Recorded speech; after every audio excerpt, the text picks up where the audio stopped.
The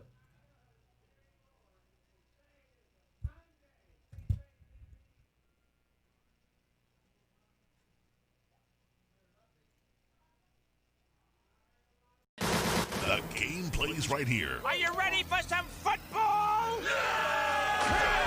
Your sports leader, WOHS Shelby, WLON Lincoln, and WCSL Cherryville Gastonia.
I only do things incredible can, cause I am the seed of a chosen breed. You don't see too many like me, cause I am one of the reasons you do what you do when you wanna be me instead of you, cause I am still on beat, showing love to the streets. Come on, you know me, cause that's who I am.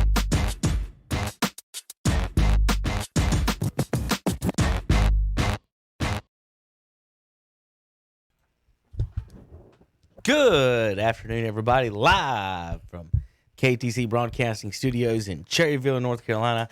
I am Kevin Hastings, along with my partner in crime today. And as usual, Hunter Yancey's back in the house. Hope you had a good weekend.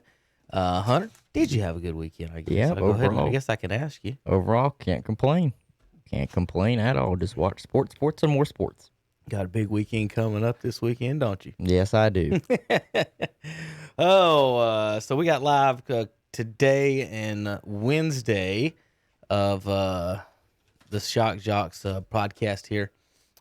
Saturdays, of course, with Tom and Terry joining us for our predictions for football every Saturday and Sunday. And then today we'll be going over NBA Finals action, NASCAR from Talladega, and we'll have some NFL news and notes. We're going to touch on them because Wednesdays we do all the games in our power polls. So we're gonna we'll wait to that. So and we'll go over the Major League Baseball playoffs.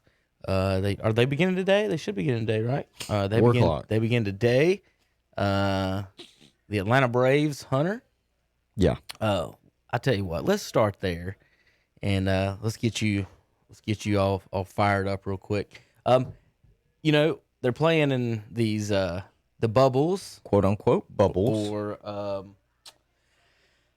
neutral sites for the baseball playoffs, Hunter. And looking at it, the times have come across. Have you noticed your game times for the Atlanta Braves? I haven't looked at when the Braves play. Welcome to the world of it's not degradation. It's I don't know how people don't look at you in a certain way.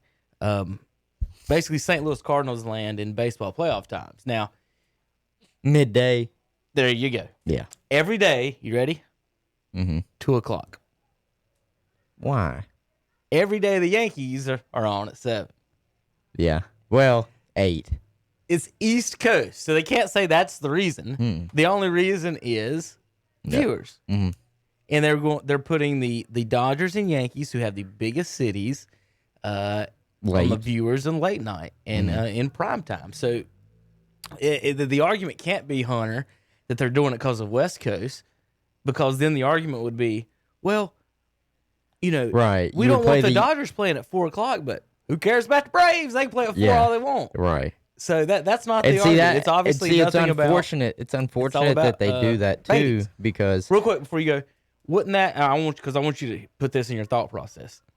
wouldn't it help teams like the Braves and these lower market teams to be on prime time to maybe get more fans and sell more seats and sell more shirts? That or just beat everybody and make the World Series. Well, yeah, I mean, that that always too. winning always helps. When you win, it helps.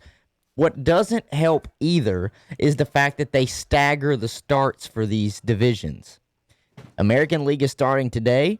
National League starts tomorrow, but National League and American League both are playing on the same day tomorrow. So what do I mean by that? Today, the Houston and A's play at 4 o'clock. Wouldn't it be nice if the Braves played at 4 o'clock tomorrow?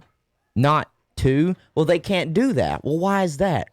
Because Houston and Oakland plays again tomorrow at 4. Right. So that's what I'm trying to get at is I don't like the staggered of it. How the American League will finish a day prior to the National League. Yeah. I don't like that. I don't like that because if you just play everybody in one day, then I'm like, okay, fine. I understand why Atlanta and Miami would be the first game and the A's and Houston would be the second game. I get that. I get it.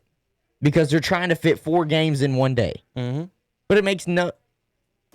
I don't know. I think that bums me out over anything. I don't hate the fact that they play at 2 o'clock. Yeah. I mean, I don't hate it. You can listen to it.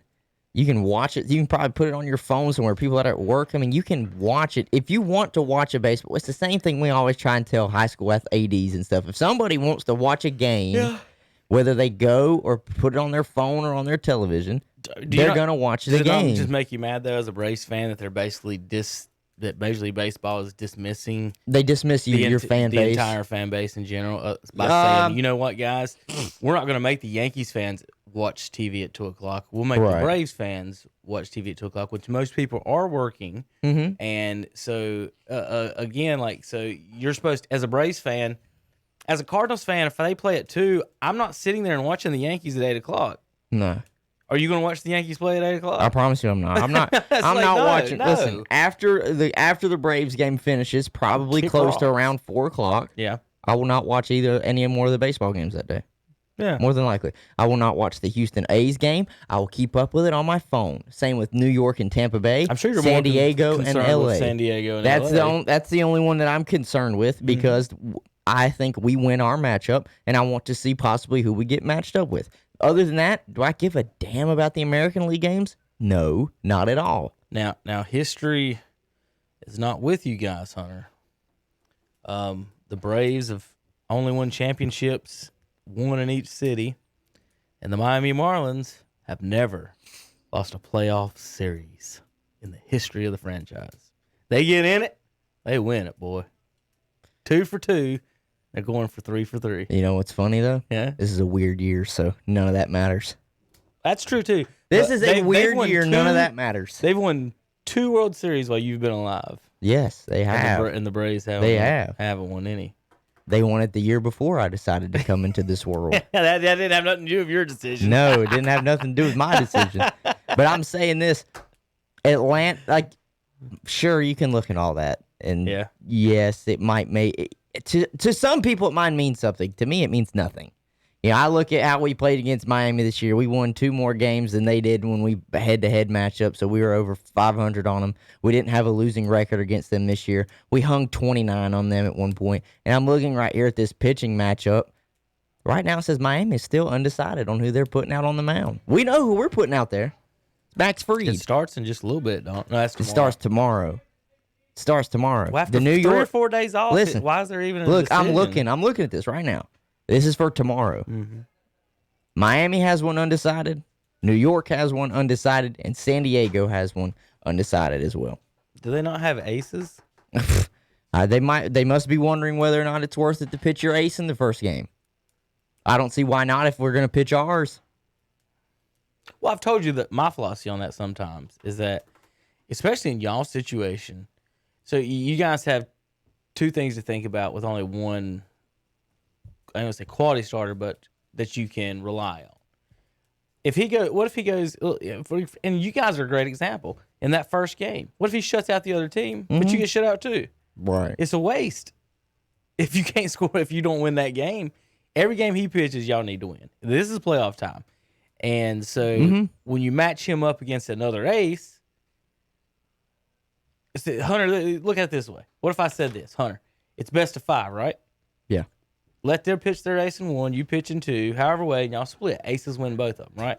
And then it's a hitting contest the last 3. Yeah. I'm sure you feel good about that, wouldn't you? We beat everybody. Okay. Hitting contest So at this point. that's what I'm kind of like, maybe you guys need to strategize. But again, your strategy may be, you're not going to try to get him in 3 games, are you? We might have to.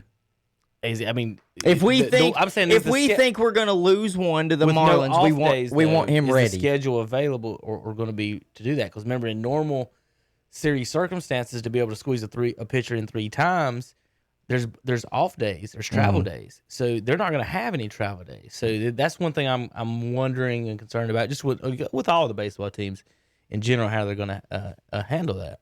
Well, even if I've used this as an example before, if we were to get into a tough situation, I could see us pulling a San Francisco Giants and pulling him out of the bullpen like they did with Madison Bumgarner in a World Series. Yeah. I mean, why not? I mean, you're not going to ask him. You don't have to ask him to go 6. You could ask him to come in and get maybe their top of the lineup done. If they have the top of the lineup coming around and it's still close, why not? Why not? I seriously, some people might think I'm crazy, but I really don't have a bad feeling about this series at all. I really don't. I think that we can. The Marlins might get one on us. I won't say that we're going to sit there and sweep the Marlins, but we very well could. I mean, I'm looking here and past the last few games of the season, we went 3 straight on them and lost the last one. And in those games, we scored 9, 11, and 5. So, well, here's the worldwide leaders power rankings. I'm sure you're going to be excited about this. The way they treated you in the last. I was about to say, does it look like I really care what they say now? They are stupid to me when 29 out of the 30 riders picked the Reds to move past the Braves. I was like, there's no way. So Dodgers are 1. Rays 2. Watch it be the Yankees 3. The Padres 3. We'll read the Brave stuff. Yankees 4. Okay. And Atlanta comes in the 5 spot according to the worldwide leader. It says, what's changed? Ian Anderson looks like a real deal number 2 starter behind Freed. Anderson has posted a 1.95 ERA in 6 starts. And while he is a top-rated prospect, he was 3rd overall in the 16 draft. His track record of 32.5 innings in the regular season to 32 1/3. You can't have a half inning in baseball. Was limited. He was superb against the Reds with 6 scoreless innings, allowing just 2 hits and 9 strikeouts. His repertoire is unusual in the day and age with a low-spin fastball and a low-spin curveball, but he does induce a lot of soft contact.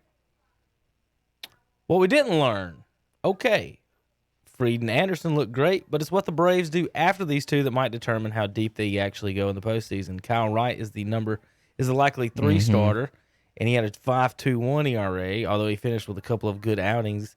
After that, it might be a whole lot of relievers, but the Braves also show they have plenty of depth in that area and might get by with a couple bullpen games if the series goes the distance. So there's your Braves thoughts, Hunter. Well, I'm glad they gave us a little bit of credit. Now, who'd they put right behind us? Did they put Marlins? The A's? They got Marlins last. I'm not surprised because a lot of people probably didn't see them beating the Cubs, but nobody knew the Cubs were going to come out there and lay a big fat goose egg. So let's read the Marlins. What changed? It says maybe the slipper does fit. I'm guessing they're talking about Cinderella here. Marlins are now 7-0 in franchise playoff series. They scored in only 2 of the 18 innings against the Cubs. Did I read that right? 2 in the 18 innings. The Marlins, okay, they scored in only 2 of 18 innings in their wins. 5 in the 7th inning in game 1 and 2 in the 7th of game 2, but they faced 2 good starting pitchers. See, that's what's so stupid about that 3-game series or crazy about it. Like I said, Hunter, like we scored 9 runs in a game. The Marlins and the Braves scored less runs in the whole series. In your in y'all's 4 wins, the other team did not score. Cardinals scored more runs in their loss Right. than y'all did in y'all's 4 wins. I want think. people to think about that too. The Reds in And we're 20 and like and we're at home. and the Reds in what was it 22, 23 innings didn't score a run. Yeah. They didn't score a run. Yeah. I'm fine with that, man. Look, a win is a win. Baseball, they don't say you have to win by a certain number. A win is a win. Says timely hitting has been a key for the Marlins. They hit 244 overall, but 275 or 273 with runners in scoring position, Hunter. Does Miami have enough pitching depth? I guess. Shit, well, the Braves don't, and they don't either. Well, if you definitely put it that way, if the Braves and the Marlins don't have the pitching depth and it comes down to a bat off, I will let the writers decide who wins that, and then I'll tell them they're wrong if they pick the Marlins. Because the only team that goes with us bat for bat, there might be 2 teams in our own division in the National League, and they're both playing right now. The Dodgers and the Padres. Bat for bat, they could possibly keep with us. And I think the only one that's closer is the Padres. I think the Dodgers they can hit, but their pitching is just really stout. So they don't have to rely quite. Now, the Dodgers led baseball in home runs. I get that. We led baseball in, I'm pretty sure it was runs scored. They scored 1 more run than you did. Did they? 349 to 348. We were close. They beat you on the last day. So, yeah, they scored 1 more run than you guys did. Y'all gave up 288. Looking at the Marlins, like, they have a minus 41 run differential in 60 games. And a lot of that came when we beat them like 29 to 3. Yeah, there's 26. So let's make that a 15. So they're minus 15 in run differential. So that's not as bad. But still, they do either way. They have a negative run differential. Now pitching wise, y'all gave up 288. They give up 304. Y'all's division gave up the most runs, I think, by far in baseball. It looks like everybody had 300 except for y'all, and it was y'all had 288. So right on the money there with that. But yeah, you had the second most runs in baseball, and they had 263. The X factor to me in this game with the Marlins is who they talked about in their little summary or whatever of what they learned or whatnot about the Braves. Is Ian Anderson going to be able to look like a solid 2? People don't realize it if they don't keep up with the Braves because, like you said, they're not one of the big markets, so nobody really keeps up with them except this is Braves country. Most people that listening probably know he is a rookie. Yeah. And he is being asked to fill a spot that Fried usually fills. I'm not saying Fried can't be an ace. I'm just saying Soroka is usually the one that's sitting there in your ace spot, and Fried is usually the guy that you're pitching game to. Now Ian Anderson got called up after the Soroka injury, and when he's come in, his first game was against the Yankees, battling Garrett Cole, and handed Garrett Cole his first home loss in 30 or 40 games. So to me, I've been very impressed with him. The lights have not been too bright for him because he's pitched at Yankee Stadium and at Fenway against Boston, and both came out with wins. And he won now against the Reds in playoff time. So as long as he continues to, let's kind of call it mature, keep level-headed and keep being mature, and the youth doesn't show while he's on the mound. Yeah. I feel really good about the 1-2 punch. The problem is after that, Kyle Wright. Kyle Wright, he can be really good at and can be really bad. It is the inconsistency part that I used to complain about with Fultonelwich, even though I don't think Kyle Wright is nearly as inconsistent as Fultonelwich can be. So I don't know. What I do know and what I will speak on is this. If the pitching has started to improve, they're doing it at the right time. You know, we always say you want to peak at the right time and that who's got the momentum at this moment. Well, if it's our pitching staff right now, this is a great time for everybody to be starting to hit on all cylinders. Yeah. So the Braves' first pitch is at 2:08 the first 4 games, Hunter. A's and Astros at 4, Tampa and New York at 7. That's wild to me why they did the same times. across the board for them. That's such jackassness. Oh, for American League, yeah, they didn't change TV. anything. They didn't change anything for the American League, and then when the National League shows up, they're like, oh, well, Miami and Atlanta, you're going to have to play the really early game, and San Diego and L.A., you're going to play at almost 10 o'clock. Like, if you're a Miami fan, if you're actually going to go to the game, would you want it at 2 o'clock in the afternoon when you could be on the beach? No. Miami should be at 9 o'clock. Put them at night. It's just stupid. So the Los Angeles and San Diego people, the West Coast teams, but then you got Oakland and Houston, which will be 12 noon on the West Coast. So this is 100% nothing other than ratings. And we knew that, though. Going into this, before the season started, they want the Yankees and the Dodgers. That's exactly what they want because they know the ratings will be out of this world. Two huge L.A. markets, probably the most successful team in L.A., not named the Lakers and the Dodgers, in a championship. And the Yankees, who is probably the most successful New York franchise in that whole state. So why not? Why would they not want it to have the two big names late at night so that more people can have their eyes on the television screen? It makes perfect, like, we can both agree. It makes perfect sense, but at the same time, it doesn't mean I have to like it. I don't have to agree with it. To me, and I know they probably won't do it because of a time thing, but I'm looking at this and saying, well, why didn't you just give a day in between?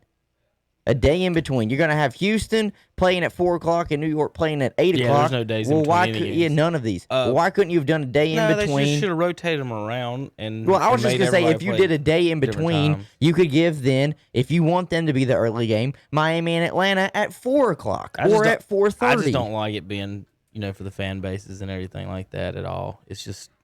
we realize it's not. A lot of these fan bases realize if you are not in Los Angeles, New York, or anywhere in Texas, you are going to be screwed. Or like a Boston area. They're thinking numbers, and so and we have this argument in the advertising business a lot.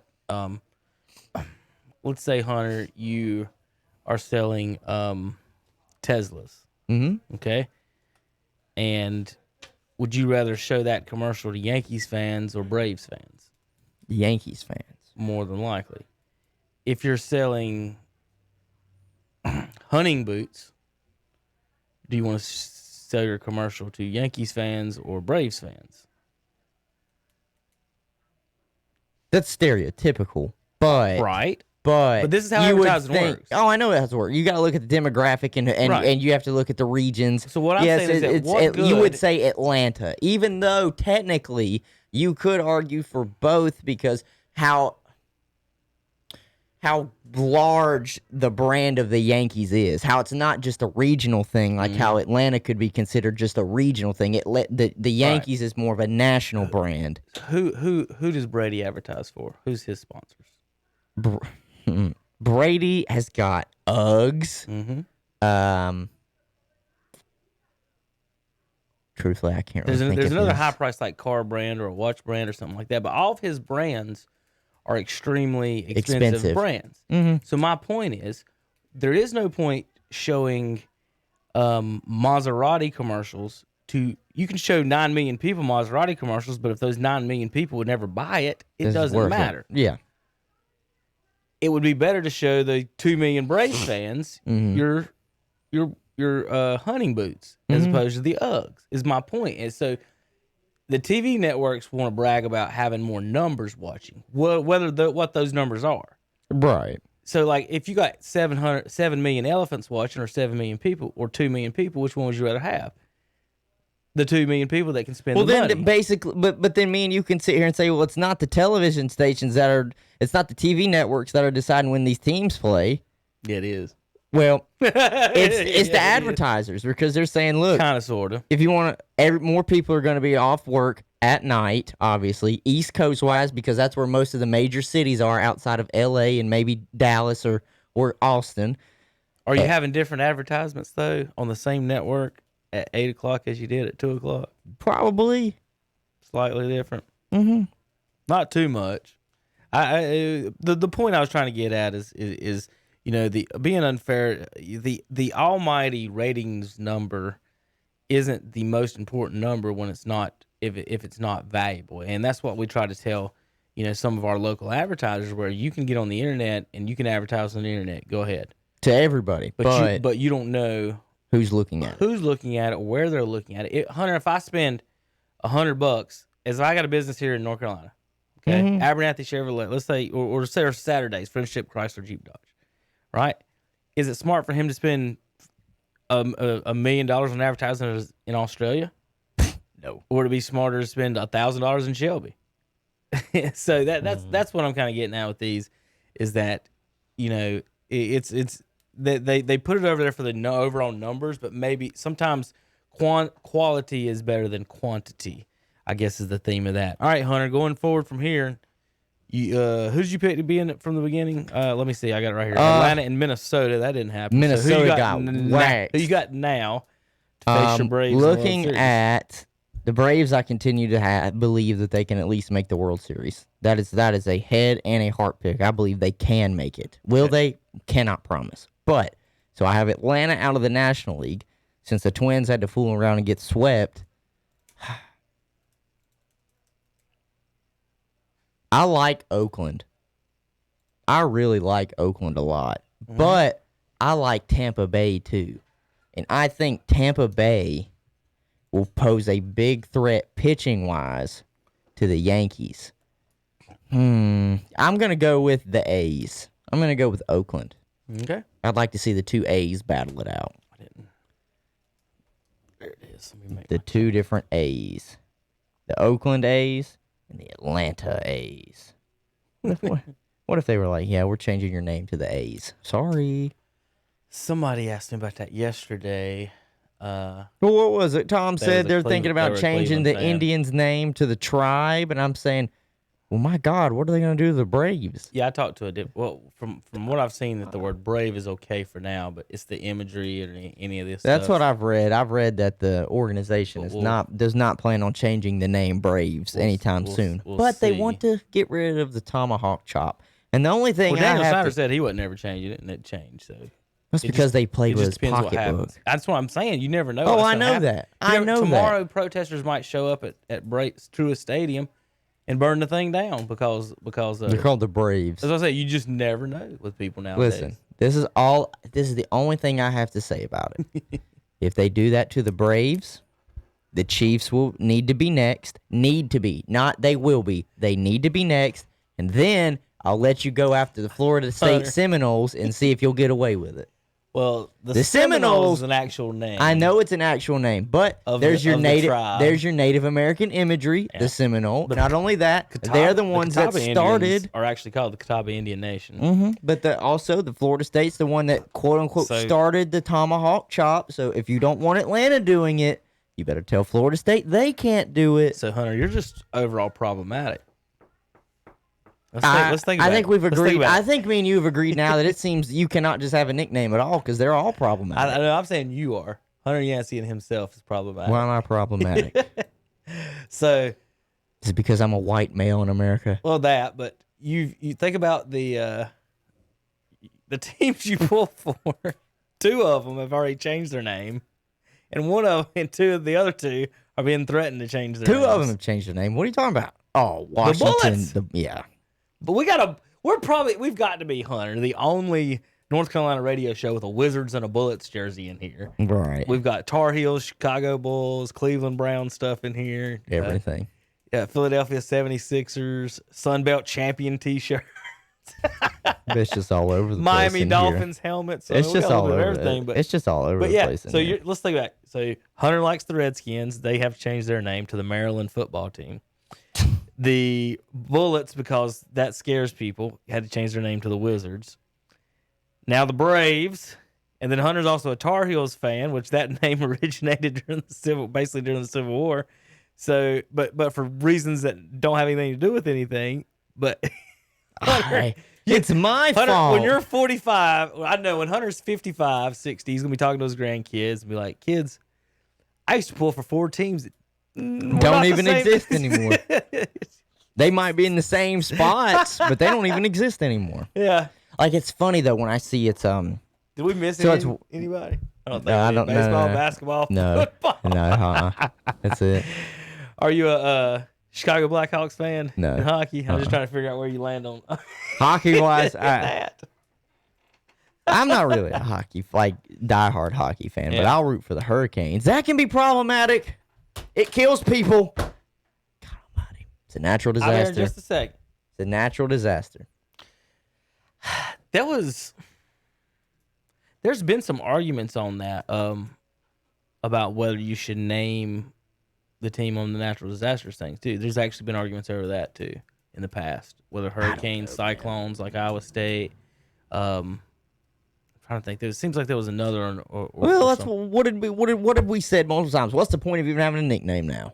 What's the point? Yeah. I don't quite understand it. Like, what's the point? But looking forward to the more other matchups. Houston and the A's, that again starts today at 4 o'clock. New York and Tampa Bay starts at 8 o'clock. And then tomorrow, what we were discussing, unfortunately for those Braves fans, if you are in fact working during this time, the Braves will be playing against the Miami Marlins at 2 o'clock. Houston and Oakland again will be at 4:30. New York, Tampa Bay, game 2 will be at 8. And then San Diego and the Los Angeles Dodgers will be playing at 9:30. That is your baseball for NLDS and ALDS. So far, because I chose the Twins coming out of the American League, just didn't work out that way. They ended up getting beat, so I had to switch over to the A's. So my World Series pick now is the Atlanta Braves and the Oakland A's, and I just wait to see which one of them gets beat first here in the divisional series. So I got Padres and Rays going forward. I had the winner of St. Louis, San Diego against the Rays, and we'll hope the Dodgers don't throw a wrench into that. All right, Hunter, any other notes on the baseball? Nope. Anybody other than the Dodgers and the Yankees? Woo! Here we go. And the Astros. Can't let them do it. All right, Hunter. NBA Finals. Heat and 6, right? No. Heat and 6. No. No. No. Heat and 7. No. But You have no faith. did you see what happened in the first 2 games? Like they just did not. It's not like they just didn't happen. I saw exactly what happened in the first 2 games. What I told y'all was going to happen. No, don't go there. No. In the first game, No. the Lakers shot 27 free throws and the Heat 13. Okay. Twice as many free throws. Okay. And they won by like 12 or something like that. Okay. Like, pretty much the exact same number. Okay. This is easy to figure out, Hunter. No. This stuff is very easy to figure out. In the second game, the Lakers took, and I don't know how this happened, just looking at this. I've been looking at this box score for 3 days. They took 7 more shots. Like, think about what I just said. About 27 more shots than the other team. Like, even if you said, I stole the ball from you 12 times and you got none, I still got 12 I got 24 shots. I got double those shots up. I don't know how that happened. But anyway. Defense. The length of the Lakers. So with Butler winning, does he not with Butler winning last night, he sprains his ankle in game 1. In game 3, he wins without 2 starters on the court. Mm-hmm. Does that give the Heat hope for the series? That they can win. They can win with that. Yeah. They don't need. Listen, They just proved that they can do it. reason I said I was saying no to you saying the Heat were going to win in 6 and the Heat winning in 7. I'm not saying we still can't get to 6 or 7. I think we still can. The only problem is apparently Goran's injury is actually pretty substantial. I think it's a tear to his plashar in his foot. So not sure if he'll even be able to, if he even tried to go out there and run on it, it would probably be so painful. So why even try that going forward? So LeBron's played an 8 seed, a 5 seed, a 3 seed, and then he gets a 5 in the 5. What was Houston? 4 or 5? Houston was a 5. Houston was a 5. So they went 8, 5, 3, 5. They haven't played a 1 or 2 seed to get to this. And in the finals, 2 out of their starters. 3 starters go down. 2 out of their 5 starters go down. Bam, I don't know how Bam's situation is. I would just love to watch some competitive basketball. Listen, Skip gets on my nerves every now and then with some of the shit that he says. I'm not gonna lie, but Skip made a very valid point this morning that I didn't know because For people that don't know, the NBA Finals ratings is at like an all-time low right now, and there's a reason why, because I have just other things that I'd much rather watch in these games. So I'm sorry if I do not keep up with all the statistics. Well, but you know what? What I was going to say, though, is so Bam is their leading rebounder and their leading assist man and their guy that leads them in blocks, and Goran Dragic is their leading scorer, and they're both not in this series. And they lost last night. The Lakers lost last night. Skip was going crazy, saying this was the greatest upset in NBA Finals. And you know what? He might be right. I think the Heat. What? If the Heat win? No, just the fact that they won the game last night. Just winning an NBA Finals game. Shut up. Then upset. Shut up. They're not that. This ain't the greatest Lakers team. You don't, Hunter.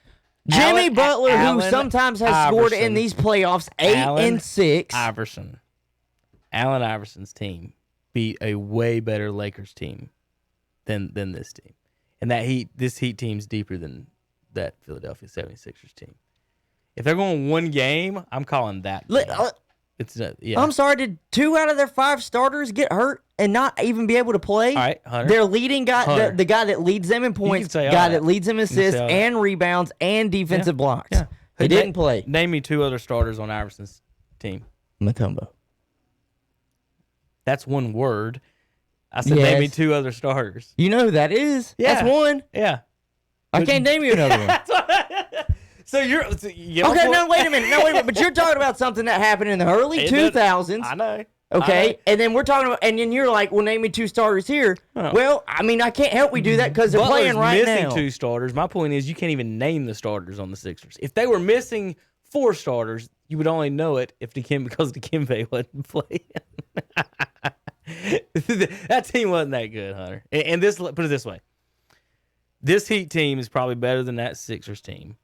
And that Lakers team was definitely better than this Lakers team. So I can't go there on that one. I understand your point that the guys were hurt. The guys were hurt. Jimmy Butler went out there and dropped a 40-point triple-double. And he does it without shooting, or I don't know if he shot one, without scoring a 3-point shot in a 3-point heavy league, which is crazy, against Anthony Davis and LeBron. But I will say this, Anthony Davis did not show the hell up last night. You ready for this? He had 15 points. That was it. I'm going to make you and Chris Nelson lose it on this one. It helps when you have the greatest 20-year-old basketball player in the history of the NBA, Tyler Hero. The youngest starter in NBA history in the finals. I know. He cooked. He straight cooked Kemba Walker for the Eastern Conference Finals. Did you see him put that 3 in LeBron's face? Yes, I'm telling you. The greatest 20-year-old basketball player in NBA history. Maybe the most successful. I don't know. I don't know how to put that. That's so funny. I know what you're saying, but I don't know how to put that. Because it's easy to just say, sure, he is the youngest to ever play in the finals. But he is balling. Yeah. He is playing really good. I don't imagine which is good. Won it, but Hero is younger. Which is good, but okay, Hunter, if the Heat win with no Goran Dragic and Hero averages does what he does. We move off Goran. Well, not that. I'm just saying where do we rank Tyler Hero's performance in the pantheon of finals performances if they pull it off? Well, and he ends up starting. What do you mean if they pull it off? They win the championship. Okay, I was going to say, wait a minute, because they always. You were talking about they won one game. It's the greatest thing ever. I said upset. Now, I didn't say it had to win the whole series, but just upset. Yeah. I mean, what was it? I think the Lakers were almost a double-digit favorite last night. Could have been. To me, for Hero, because you'd have to look at his, what he did throughout this whole series, because that's what every LeBron sexual will tell you about what LeBron did during the finals when they played Golden State, where he averaged a triple-double. I'm like, but you lost.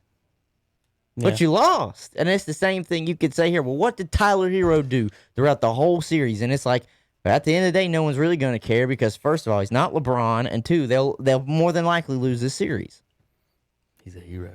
He's playing good ball. You can't say he's not a hero. He is playing good. Shut up. God almighty. He is. He's a hero. That's all I got to say. He's my new hero. He's playing very good. He is. For the circumstances, going against his nickname, a top 5 player, arguably all time, in LeBron.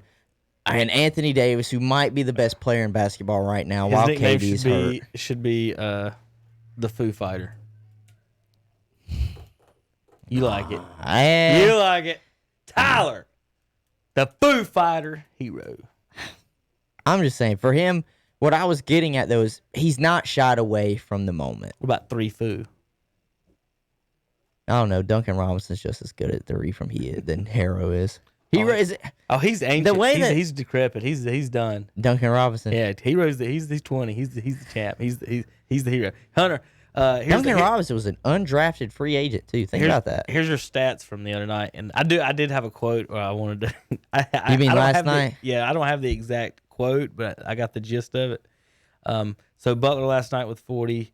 40, 13, and 11. Tyler Hero with flip-flop that. 17. Duncan Robinson 13. Kelly Olynyk 17 points last night. He can stretch the floor. So 3-point shooting man. 12 for Jay Crowder. But that's, I think, the only height that they had, unless they put Myers Leonard at some point. Leonard started. Why didn't they do that from the beginning? I know they have Bam, but that's the height that we were talking about. So here's what they did. Leonard started and only played 13 minutes, and Olynyk got hot and played 31. Okay. So that's how. I would be fine with that. Just roll with the hot hand. I'm pretty sure every team does that. Iguodala had another MVP-type performance, Hunter. He had 2 points and kept LeBron from winning. Doesn't that mean he's the MVP? That's how Absolutely. That's how they did in Golden State. They kept that from Steph Curry, which I will never get over. I will never get over that. So where was AD last night, Hunter? He only shot 9 Where shots. was AD? That's what I'm saying. Hell, I don't know. You go from 2 free throws. You go from the 2 like games 30 before, and 30 to 15. The 2 games before, I think he got 14 and 11 free throws. Maybe I'll pull them up. But and then last night he had 2 free throws. He disappeared. Lakers were 22 of 29 from free throws. Still took 6 more free throws than the Heat, and the Heat pulled off the victory. They made more 3-pointers and free throws than the Heat. The Heat made 7 more 2-pointers. They were 41 of 80. The Lakers were 34 of 79. So the Lakers did better at the line and the 3-point line. The Lakers had 43 rebounds. Miami 37. So they out-rebounded, out 3-point shooting, out free throw Hunter, and got beat by 11. Yeah. Nothing will burn me up more, though, than watching them at the end of that game, LeBron with 10 seconds left just walking right off the court and going straight to the locker room. That was kind of weird. I don't know what that was weird. What Did you see the Lakers and Vogel basically scrambling to get the 5 players on the court just to inbound the ball? Yeah. I don't think he would have did it if he would have known that they would have had to sub for him. I think he thought the time was running out and just walked off. But he looked like a giant jackass. Yeah, he looked like a huge jackass. Every single one of them. I think the only one. I think he would have been okay. I think maybe Anthony Davis didn't walk off the court, but LeBron did. He turned and just straight walked off the court. I was like, damn, dude, damn. But did you see? They were talking to Jimmy Butler after the game, and in his post-game press conference, and that one woman asked him. She said, "So I just wanted to make it clear, like you were trash talking with LeBron, weren't you?" And he was like, "Yeah, I was trash talking." And then she asked him another question, and he came back and said, and it was the part when everybody was making a big deal in the fourth quarter. He said they're in trouble to one of his teammates talking about the Lakers, and I like the fact that he came out and said this because I didn't know this. He said, "Well, I don't want this to come out and sound like essentially he was saying I don't want you guys to think I was just talking trash the whole game, being an asshole." He didn't say that, but that's what he basically was saying. The gist of it, because he said LeBron said in the first quarter they were in trouble. He said that, basically saying that the Heat were in trouble. He told me that, LeBron told me that in the first quarter. He said, so while we were winning, I told him that in the fourth quarter.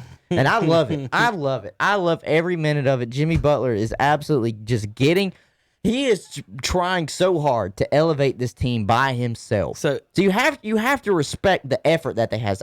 He's not the most talented guy on the floor, and he might not even be the most talented scorer on his team.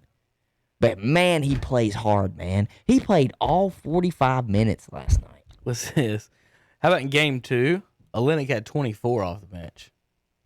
He is straight killing Anthony Davis. Is it power forward? I'm trying to think if they put him on the floor while Anthony Davis there, or if he played 31 minutes. He had to be out there at some point. Well, yeah, last night. I'm saying last night, game yeah. 2, too. Oh. I guess so. He played 37 minutes. How in many game threes 2. did he hit? He's a stretch 4. He was 3 of 7 in game 2 and 3 of 5, so he made 3 in both games. Okay. I mean, so he's hitting them. Yeah. I mean, for what he's taking, majority of the time he's hitting them. Heroes had 17 in the last 2 games. Duncan Robinson has 9 and 13 in the last 2 games. Myers Leonard had 7 in both games. What's funny about these 2 games, Hunter, here's the difference. They lost with 114, and they won with 115. Damn. 20-point difference from the Lakers. They're scoring. From the I Lakers. think what I want more. So the Heat's getting you 115. Oh yeah, they're playing consistent. The Lakers just did not play their normal ball last night. But what I think would really help the Heat in this next game, I need more Jay Crowder. I never thought there'd be a day when I literally said I need more Jay Crowder. I need more Jay Crowder. I need him to be a little bit more consistent from the 3-point line. I need him to just body up and take it to the rack sometimes. And I think that's one thing that the Heat really aren't doing. I know they said they outscored them from the 2 points, but they didn't get to the free throw line, which is obviously apparent. Which, if the ref would blow the whistle, Right. when the The Heat shoots, ref needs to just not swallow the whistle. if You're correct. I shoot 10 more shots in the paint than the other team does, but they But get they go 10 to the more free line. throws. It basically evens it out. It's like, what was the point? What are we talking about? I know, I agree with that. So if I will say this, because me and you probably know it's not going to happen. If the refs do not swallow the whistle, I think the Heat can win another game. I don't know if they just straight up win the series, but they can definitely win another game if the ref doesn't swallow the whistle on when the Heat go to the basket. Because what it's the one thing that is going to hurt, the only way you're going to hurt the Lakers is if you get an AD or one of the other big men in foul trouble and they're not just so damn big on the floor. Kyle Kuzma coming off the bench is so inconsistent, you can't really rely on him. If you want to let Rondo just go ahead and try and tee up threes, fine, let him. You can't let Kentavious Caldwell-Pope do that because he might catch fire. Okay, I get it. That's fine. So the only other one you have to worry about is LeBron and Anthony Davis, which is what we said from the beginning. If you could, even if you just let them get theirs and play hard against all the other role players, you have an opportunity. And I think that's how the Heat can have an opportunity in this next game. To me, it is still just going to hurt with no Goran and possibly no Bam. I think even if they just add Bam, because I think Goran's done for the series. I don't think he plays. If that's the case with his foot, there's no way I try and risk it. But if they get Bam back, I thought they had the shot to win it with both of them in the lineup, and then yes. And then after the first 2 games, I was like, NBA's not, they're messing with you. But looking in game 2, Hunter, Well, think about that, the though. Lakers They shot were 20. Listen to this. In game 2, the Heat had 71 shots. Lakers had 97 shots. 26 more shots. They only had, like, again, I looked at the rebounds, only 7 more rebounds. So for every extra rebound they got four more shots. They had, per 1 rebound. the Lakers are so tall, though, they just get their own rebounds. But I just gave you the math on it. It's not true. They only got 7. How do you get 4 shots out of 1 rebound? They averaged 4 shots per extra rebound. Where's the math on that? I need someone to write up a war equation for that to try to explain that one away. No. I honestly, I could see, a team making 10 more shots. I will than say this, somebody, though, but from last night. 26. From last night, the fact that the Lakers did outshoot the Heat from the 3-point line really, that surprised me. Yeah. I said the whole time I thought the better 3-point players were with the Heat.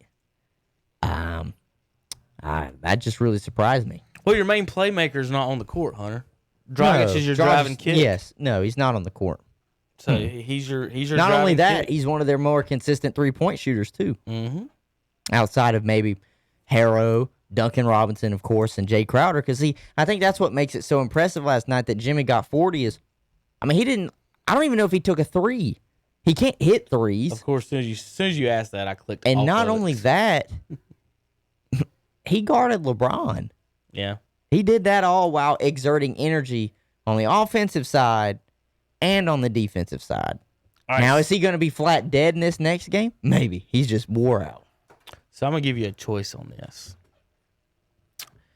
Either NASCAR today and then all football Wednesday, or college football today, Ooh, and NASCAR and NFL on Wednesday. I love college football. Well, And don't mind me. You know what? I think we do college football today Okay. because it's not one of those things where like there's a game on Monday night and we can just do that. So let's do college football today. NCAA football. Let's write that down. Phew. So I know we're going to talk about this Saturday, Hunter. Hey, Did you see the rankings? I have seen the rankings. Have you seen the rankings? I have seen the rankings. If I ask this question, I want your answer. Mm-hmm. If North Carolina played Georgia Mm-hmm. in a bowl game, what would the score be? It'd be a lot to a little. Carolina would kill them, huh? No. Because after what I saw Georgia do to Now, write down the score. Auburn. What would the score be if Carolina all right. and Georgia played for the right to go to the championship game? Carolina upsets Clemson. Don't even think about that. Just say Carolina versus Georgia, Hunter. They played this weekend. What would be the spread? 10. 10? Maybe 10 and a half. Wouldn't be more than that. I don't think it would be much more than that. How many y'all beat Auburn by? Huh? How many you beat Auburn? We by? beat Auburn by a damn lot. 27-6, and they were number 7. Mm-hmm. Carolina beats Boston College by 4 points, and they're now ranked 8th. Yeah. I told you Saturday this was going to happen. What a dumbass sport. Because there are going to be teams in front of them that lose, and you I know. cannot penalize a team for winning. So, therefore, they moved up. You cannot. What a dumbass sport. But anyway, You just can't. You know, you just can't. They're sitting at 8. Miami is sitting at 7.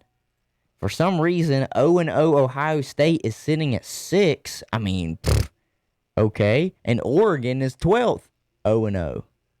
The problem that I have Penn State's are 9. are these Big Ten teams already getting put in the rankings and they haven't even played a football game. That's the problem I have with it. Now, and another thing is the fact that it's only going to be 8 games. So how are you going to put possibly an 8, say they go 8-0, an 8-0 Ohio State team, and let's just, you know what? Because look at the schedule. North Carolina's schedule is very favorable. They only, That's the easiest schedule I've ever seen. They only play they only play Notre Dame, and I think the only other ranked opponent that they play is Miami towards the end of the season. So let's just say that they lose those 2 games, but win the rest of them. How are you to put an 8-0 team in Ohio State who didn't nearly play all the games over a 10-2 North Carolina team? Easy. Not easy.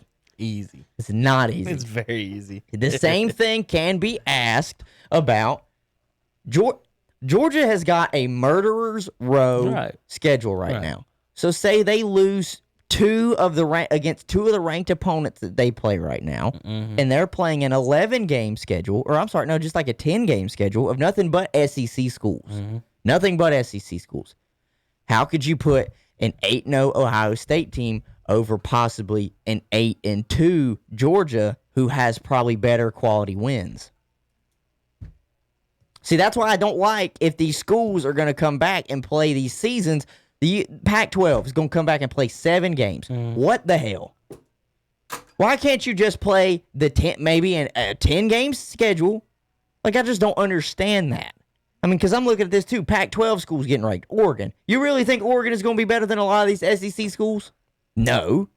They lost their starting quarterback that was there for 4 years last year. That's kind of weird, him being out and them being ranked that high. I mean, the only one that you could argue would be Ohio State, but that's because more than likely they will win the conference. They will more than likely win the Big Ten. Ohio State is an SEC school up north. That's exactly what they are. They recruit heavy down south and get all the best players. So I just don't know how these conferences can say we're going to come back, but we're only going to play like 7 games. So what's the point? You know, if your normal season is 12 games and everybody else is at least trying to get close with 10 and 11 games, ACC's playing 11, SEC's playing 10, Big 12, I'm not sure how many they're playing. I think they're playing 10 or 11. Well, then what makes it okay for you to come out and say, we're going to play 8 And we still expect, if our team is undefeated at the end and wins the Big Ten, a la Ohio State, to get into the college football playoff. Well, if you go undefeated, who's going to beat you? Who you want to put on the schedule, Hunter? Who do I want to?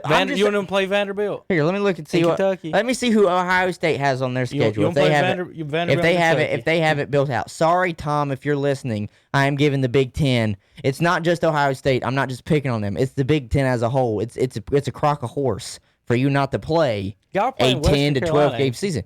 That's Carolina. Tar Heels are playing the Western Carolina. Yeah, but that's one game at the end of the season.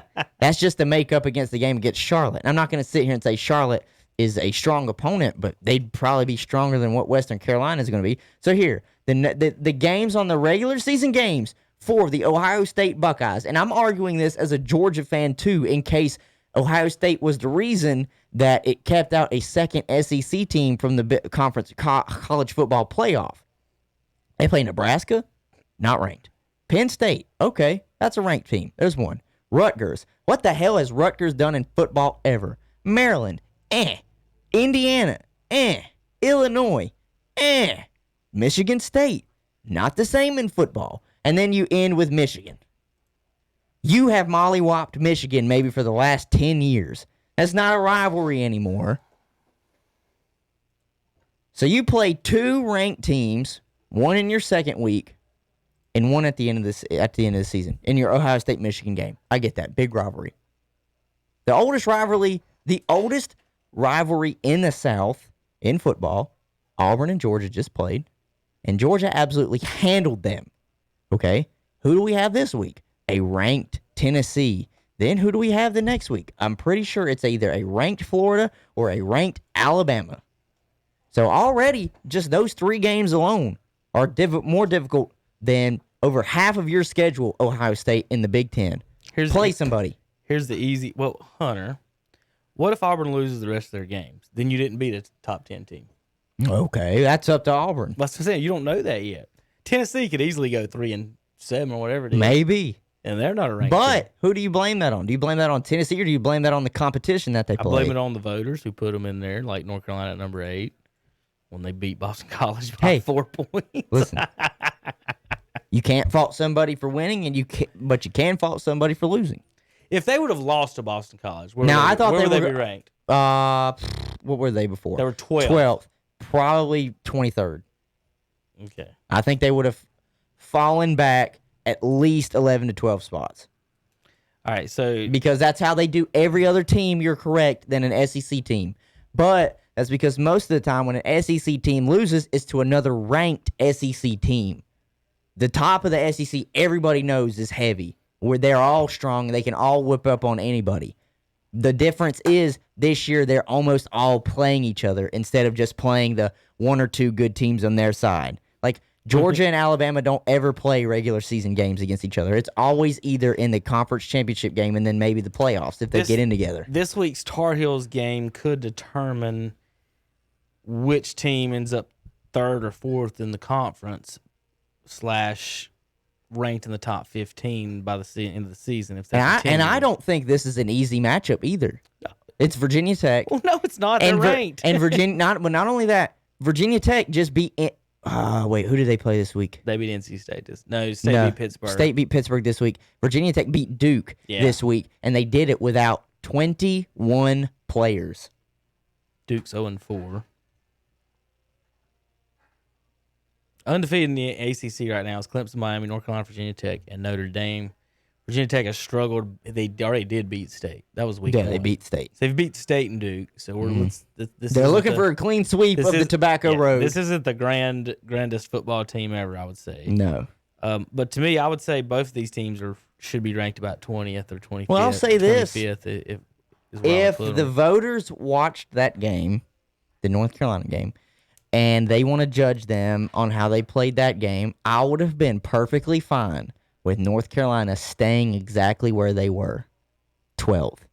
Because they did not look like a great team. They did not look like a great team at all. If I'm serious, if the referees don't hold that whistle right there at the end on that onside kick that I'm pretty sure Boston College got, North Carolina might be fighting to try and keep Boston College from driving down the field and winning that game. So here's your game. They made the play there in the end zone to pick him off when they went for 2. Great. But other than that, they looked so out of sync. They looked like a team definitely that did not play for 14 to almost 21 days. So you don't think they're ready for Georgia?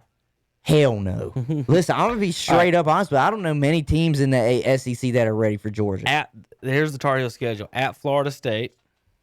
They'll win. Florida State is a shell of itself since Jimbo left. Home against the Wolfpack. They'll win. At Virginia.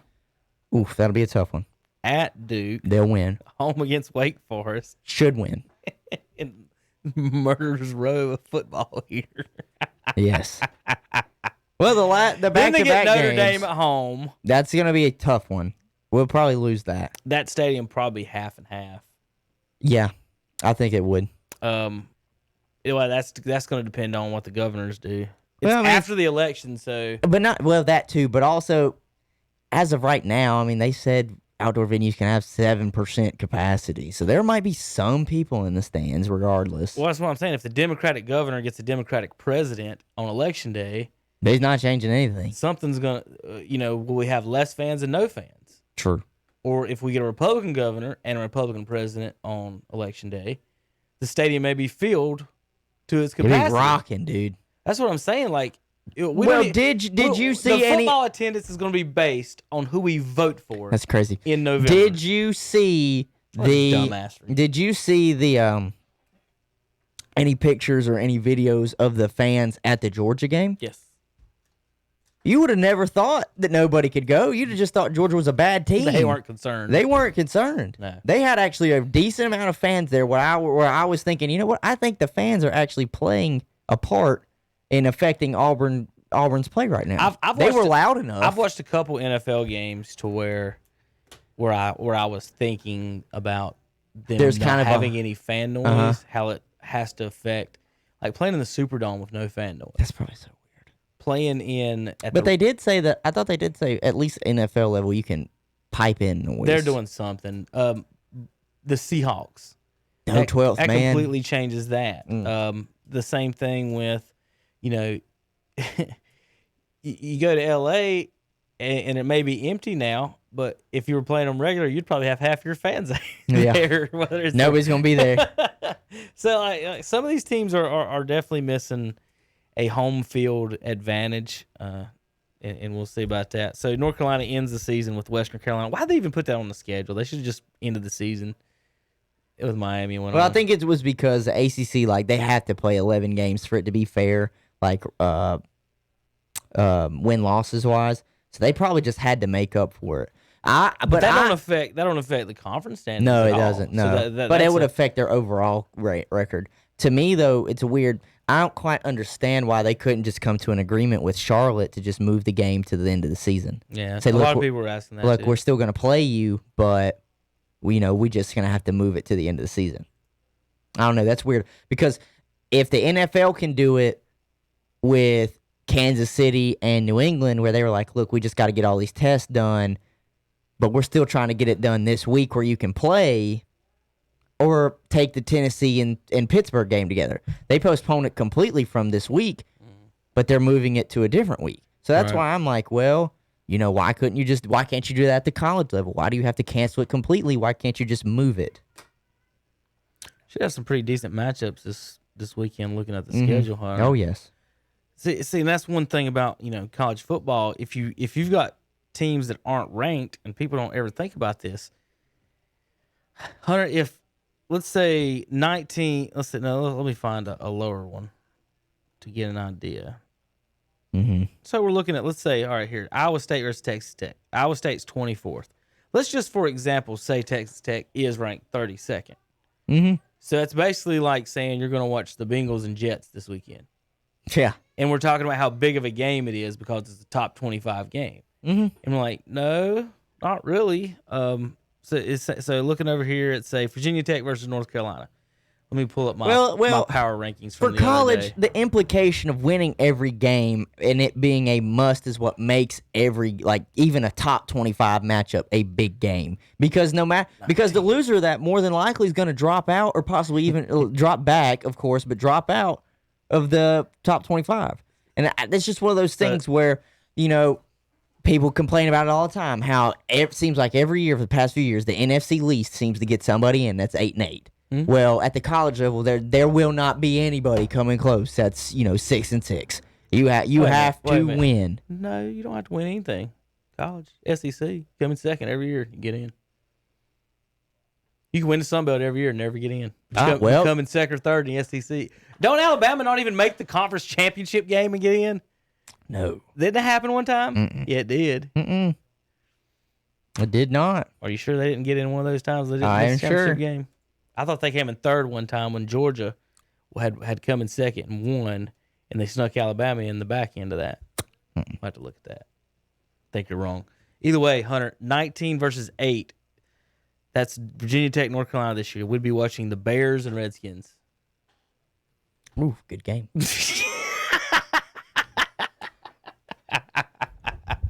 Oof, good game. Mitchell Trubisky, there's your Tar Heel quarterback versus Ohio State's Dwayne Haskins. About called him Bacon for a second. Dwayne Bacon. He's basketball, isn't he? Yeah. But, yeah. Well, I mean, there's another good game this weekend, though. Now, this would be one that would be pretty comp to being a good game in your NFL stuff. Miami and Clemson play. That's the best game of the weekend. Miami and Clemson play. According to rankings, that's the best game. Mm-hmm. I don't know how good Miami is. Is everybody just Hunter? Should we? Here's my proposal. But this will never happen in college because college is the ultimate. Let's make everybody feel good by giving them bowl games for the 44th place team. Money. My thing is, should we rank anybody outside the top 10? Well, at the end of the day, just the top 10. At the end of the day, it doesn't matter. Like anybody outside the top 10, right? You really don't have a shot because of making then the bowl your games just pick whoever they want after that. Well, not whoever they want. They're it's tied just by based by placement in your conference. Yeah. So usually the Rose Bowl. Why should we even bother ranking other than to have the conversation to make North Carolina, Virginia Tech sound more important than it is? Mm-hmm. Like if there weren't any rankings, would people be going like, man, that North Carolina? Like if there was no rankings, and at the end of the season then they voted. If there's no rankings the whole year, and at the end of the season we voted, would anybody be like, man, this Carolina Virginia Tech game is going to be awesome? I have no problem with that because if you think about it, at college is the only one that does it as a top 25 type thing.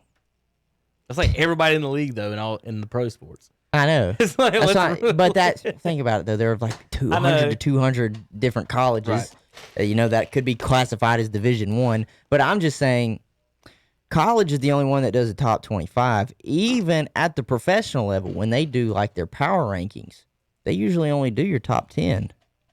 They usually only stick with your top 10. And think about when you make the playoffs.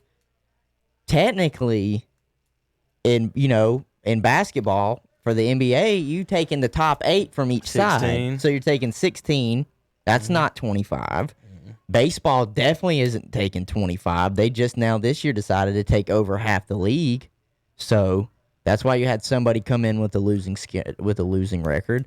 I found us a game to watch. And then another thing, for the NFL, until they made the playoff change this year, very rarely did they have anybody outside of the top 15, in a power rankings make it, except for an NFC least team because we're just shit. I've got a game for us to watch, Hunter, to monitor. For us to monitor. This is an extremely important game. Is it because of their mascots? Sorta. Okay. But sorta. I wasn't ready for that question. I think that might be about top 25. Yeah. Yeah, can I see everybody? Crap. Show them all. Show them all. Show them all. I got to remember who. I think that one's independent. Let me see. Is it BYU? No. You said independent, and that was the first one I could think of. Maybe it's Sunbelt. Let's try this one. I'm gonna click on all of them before I. Who's one of the teams? Damn it! Shut up, Hunter. Who is one of their teams? Is it Army? Let's go with yes. It is What Army. conference are they in? Army is independent. I just click on independent. I'm pretty sure they're independent. I found a button to click on all of them, I think. 1A. So, Army this week plays an important game, Hunter. What is the over-under? You ready? This is the best bet of the week. As soon as I find it. Crap, there's the Navy and the Air Force. That's not who I'm looking for.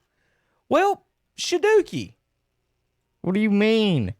Kevin, it is not that hard. I'm on the wrong week. Oh, yeah, you're on the wrong week, aren't you? You saw Army and Abilene Christian, didn't you? No. Oh. This is the Army game, and I'm going to find it here in just a second. They play the Citadel. Hey. And damn it, the whole point of me doing this, You wanted to see what the over-under was, and there is no, Yes! or the spread. I wanted to know the over-under, so my question would be, Hunter, are you taking the over-under on number of push-ups at the game? Oh. Because I'm guessing both of them does push-ups on scores. Guess. Maybe. But there is no over-under when I get to it. Can you not bet on the Army?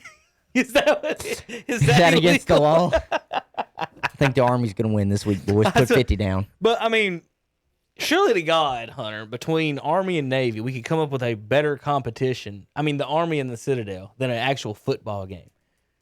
Like Ninja Warrior. Like, something has to be better than these two teams playing football. How about Love Island? The Bachelor or something. I'm just coming up with something. God, anything. The Ninja Warrior between the Army and Citadel would be awesome. Florida, Texas A&M is going to be a good game. Virginia Tech, North Carolina will be a good game. The one underneath them, I think, is going to be a keep your eye on game. Texas and Oklahoma. I threw my fists up in the air and said, damn it, I should have taken TCU when I looked at Terry and said, but TCU beat Texas last year. And I didn't do it, and TCU beat Texas. So I was kicking myself on not taking that pick. But Texas's defense is all too shit. For God's sakes, they let TCU score 30-plus on them, and they let the week prior Texas Tech score 50 on them. Texas scored 63 to beat them. So there was no such thing as defense in that game. But Texas and Oklahoma, this is the first time in a damn long time Oklahoma has not been ranked in the top 25 or underneath Lincoln Riley, and it's also the first time, I think, since Lincoln Riley took over for Bob Stoops, that Oklahoma has lost back-to-back games. So, to me, this is a must-win for not only Texas, but Oklahoma. The reason why I say this is a must-win for Texas is Herman, who's the head coach for Texas, is 7. No. I think they said, never mind. I think they said in the past 9 meetings against TCU, they are 7-2. So TCU has just had their damn number. Little brother in your own state, a state that's supposed to be dominated by the University of Texas, is getting beat by all the other teams in Texas. So to me, Herman's on the hot seat, and Lincoln Riley is not on the hot seat, but this is just to see whether or not Oklahoma will be able to compete for the Big 12. All right, Saturday, folks, we will talk. We will have picks for all the games Saturday. With Terry and Tom. I'm not a college football aficionado as they are, even though they will miss half their picks.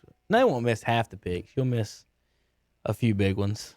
Gotta go out on a limb. Somebody's gotta go out on a limb. I should have. I would have had the TCU Texas pick. I can pick chalk myself if I want to, but want to go through that. Want to check some notes here and there. There'll be some decent games this week. I like to see top 25 matchups because they're a little bit more. They're supposed to be competitive, unless you just catch one of those top 3 teams and it's not really competitive. Whoever Alabama seems to play, Georgia or Clemson, they just absolutely steamroll. So, but keep your eye on Florida. As much as I don't want to say it, keep your eye on Florida. That quarterback, I think they said through his first 2 games had thrown 10 touchdowns. So I can't remember what he did last week. Or no, that was it. Yeah, his first 2 games. So Hunter, how many times does something have to happen before it's not a coincidence anymore? I guess it just depends on what it is. Right. All right. So just interesting news and notes about my theory in the NBA. Game 2. See this? What? LeBron scored I saw the that. Lakers' 81st point in Game 2 with 8:24 remaining In the Kobe Bryant jerseys. in the Kobe Bryant Mamba jerseys. Not saying it's fixed.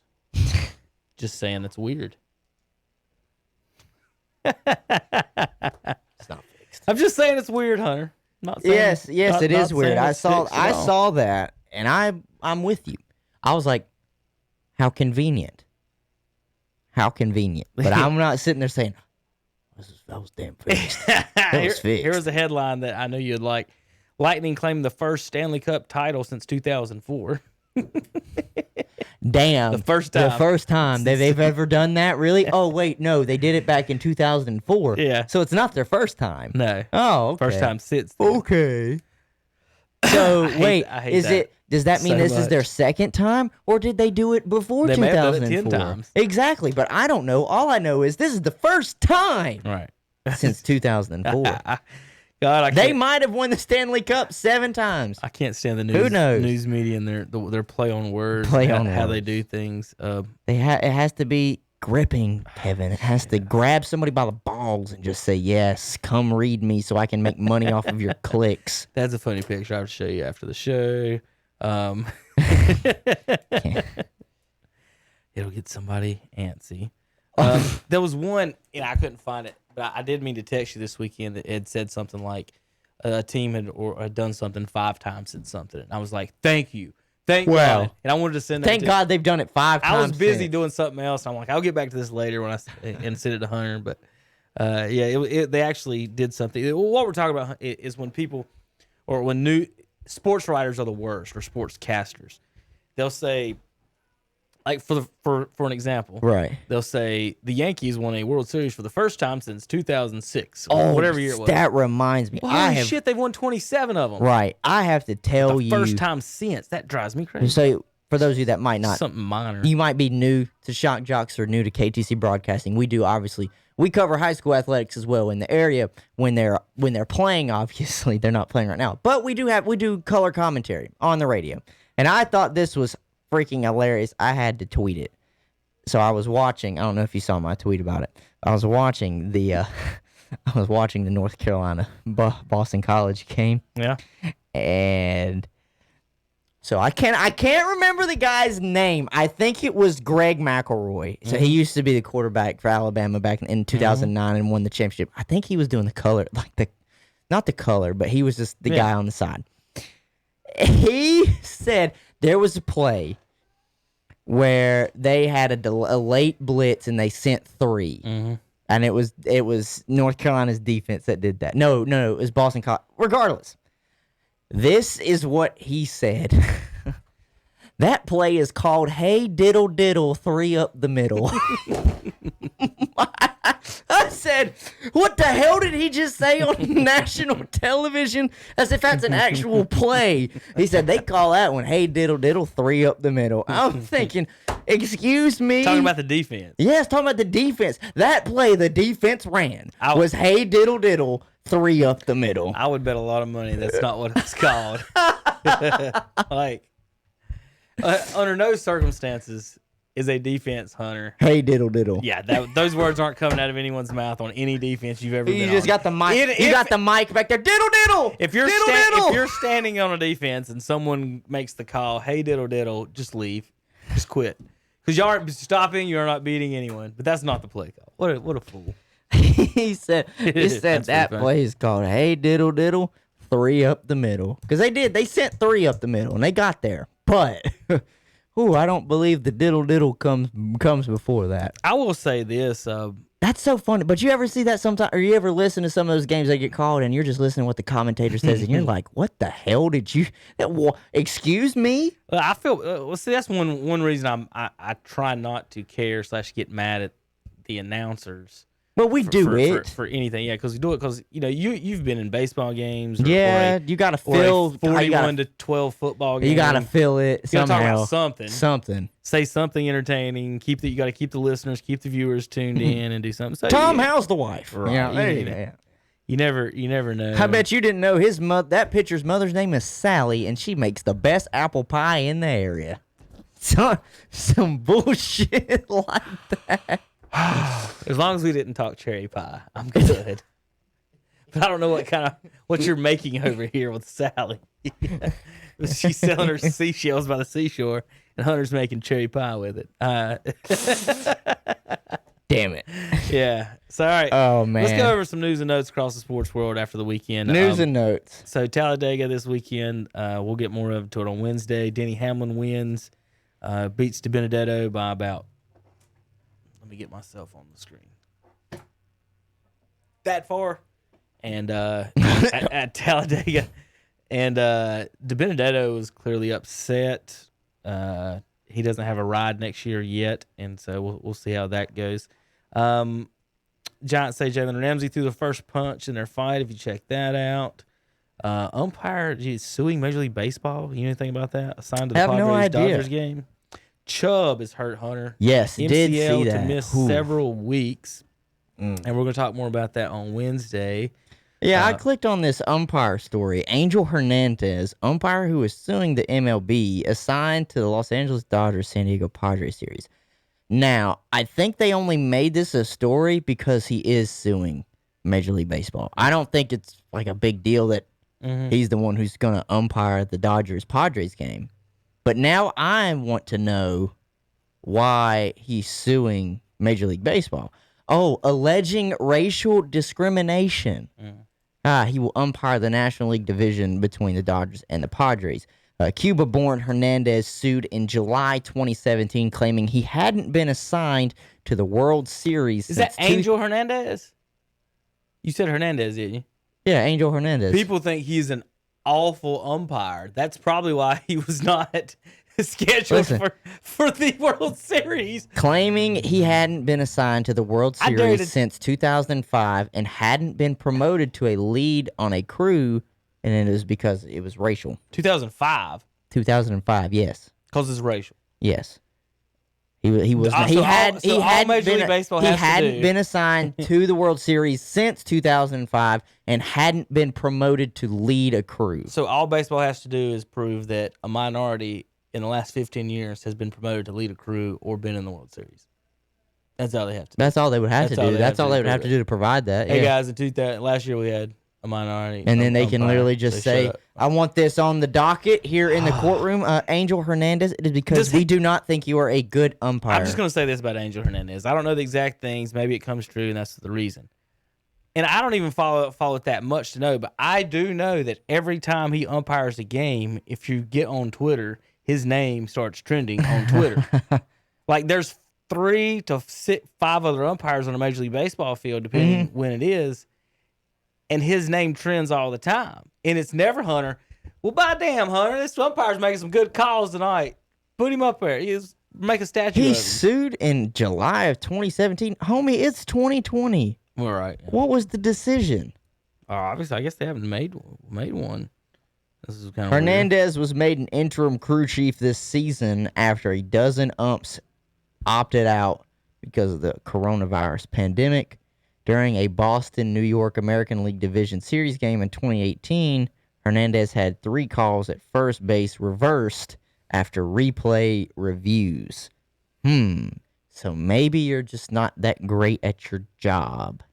And I might just be really crapping on the guy right now, but I will say this. This ESPN, I'm pointing at you, ESPN, and your writers, this is not worth being on the headline or on the front page of ESPN as a story. Do you want to know why it is on the front page and the headline of ESPN for a story? Because he alleged racial discrimination. Some people will say, Hunter, how could you say that? Well, why? Do you really think we care, or sports people really care, that Angel Hernandez was the one that was assigned to the Dodgers-Padres series? No, I'm Like sorry. I said, the only people that would care would The only people that would care are the people that are playing. Yes, the only people that care are the Dodgers and Padres players, or maybe the fan base that pay attention to umpires. I'm sorry, Tom and Terry. The pitchers would be Nobody concerned. I never went into a game playing any sport saying, "Who's my referee?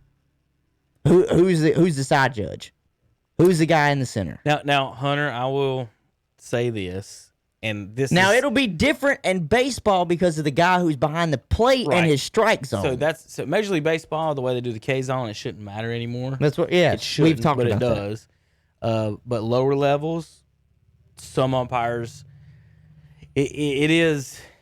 Some do have their own zone. Now I don't know if the folks have adjusted in the last 5 years, but before that, 10, 20 years ago. I guess I just don't understand why this is a lead story in baseball or in sports. In sports. It's because, but even then, it's because you said he's suing them. He sued in 2017. It's been 3 years, almost 4 years. 2021 was a lot closer than 2017 is.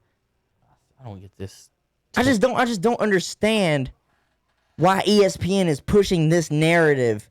Like, why couldn't you have just said something about the Dodgers and Padres series, like looking at the matchups and the players, not headline story, umpire suing baseball assigned to Padres and Dodgers series.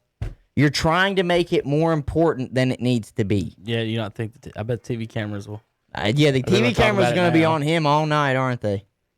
Not all the other stars on the field like Tatis and Bellinger and all the other He's one of the few players. guys that's kept his own, either his own strike zone or he doesn't care what K zone says. And you know what? I mean, and that's fine because, like what you said, since K zone is a thing, then what is the point of having your own strike zone? But if he wants to have his own strike zone, he's the guy behind the plate. He's the one that makes the calls. No one should really be able to fight against that. I don't know. ESPN, this is why I stopped enjoying your guys' content a long time ago. And if you didn't just show a game, I would never tune in and watch your watch your channel. Because little stuff like this is not a story. My God. What the hell is that? It's a fan at Talladega. What do you mean? What is that? It's a race fan. Go. God dang it, man. Hashtag Rubbins Racing. God almighty. Who? Gosh. They call them fans I might for a have to find reason. that My one online. God, Let's they're try to find friggin' this one. fanatics. What the hell is that? Never have I ever just decided to go to a racetrack. Nothing but a thong. A man's thong. Do you know that? Actually, I don't know that, so I'm highly concerned for this man. Who just let him get in the infield like that? Hold on, I'm gonna pull up the shirt. His pants are around his ankle. You're gonna pull up the shot? Oh God! Oh God! You've got small children watching. No, we don't. Please just turn away now. This is a. We do not condone this type of activity at any sporting event. This is a thong issued warning. And it's not a woman in a thong. It's Dega, baby. His pants around his ankles, Hunter. He just didn't walk up in there like that. He got up to the fence and dropped them. Oh, it's Rubbins Racing, baby. It's Dega. Woo! Boogity, boogity, boogity. I'm not leaving it up there too long. You folks that are watching on replay, you can rewind that and check Good that out. Lord. You can rewind, pause, and zoom. We're going to get struck with That's something. how you like and share, Hunter. This is the content that you like and share for. Oh, God posted that. Good Took the God. picture. Enjoyed getting a little sun and watching the For those races of you that are today. listening in podcast land and can't really see, I highly suggest about this time in your podcast, you find it in the replay on the YouTube or Facebook. on the YouTube or the Facebook. And I promise you, you're going to see something you ain't really think you were going to see. At a NASCAR race. Listen, NASCAR fans and thongs, Hunter. That could be an extremely good thing or an Or extremely extremely bad bad thing. thing. Yeah, I'll tell a quick story. It's not thong related, but it's close. I think I'm all right with the good old thong story. at a NASCAR. That's what you. Do we need to bring up your background again from? Oh, Magic my City? background. Yes, for when I was on COVID So- lockdown at Magic City. So Hunter, Yeah. you know, through the generations, women have worn different types of scantily clad clothing through the years. Yes. I would say, you know, Daisy Duke started off a sensation back in the 80s with the Daisy Dukes.